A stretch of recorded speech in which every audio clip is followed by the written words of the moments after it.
okenia and tylodina in the underwater arch at Shaw's Cove. This beautiful underwater arch bisects the rocky reef at Shaw's Cove. It lies in about 15 feet of water. Garibaldi play above the mussel shell midden on the floor. In calm, no-surf condition, it is easily passed through by scuba divers. Beyond the narrow crevice is lined with southern sea palms. The strong currents encourage growth of the yellow sulfur sponge on the walls.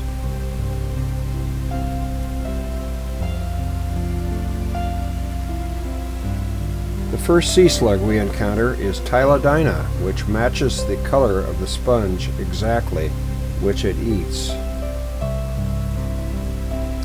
It is the only local sea slug with an external shell in the form of a Chinaman's hat. Eventually it eats out a pit in the sponge, seen to the right of the animal.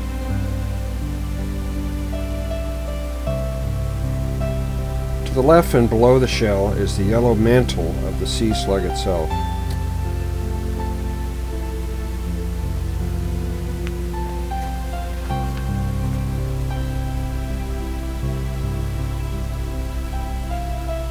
The second sea slug encountered is Hopkins rose, or Okenia rosacea.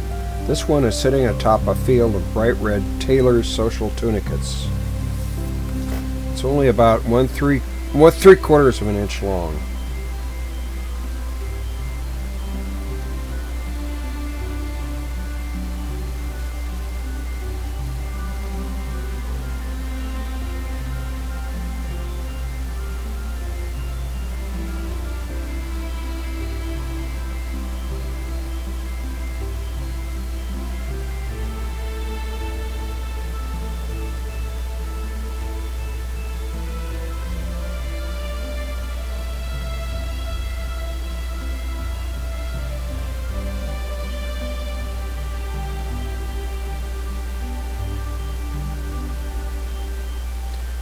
A pair of nudibranchs with a colored pink egg mass just to the left. In this still frame, the egg mass is on the left and the nudibranch is on the right. Below in the center is the food of the nudibranch, a tiny colony of bryozoans.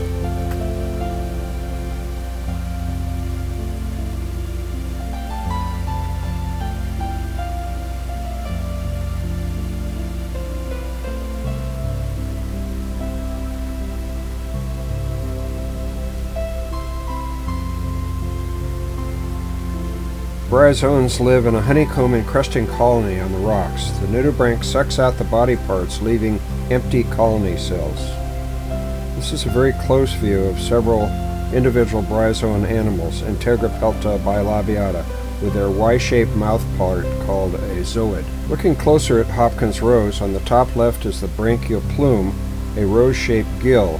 Nudibranchs derive their name from this exposed or naked gill. The bulk of the dorsum is made of a bright pink papillae. The animal has no vision, but smells its way along, detecting dissolved chemicals with its rhinophores. The mouth is on the underside.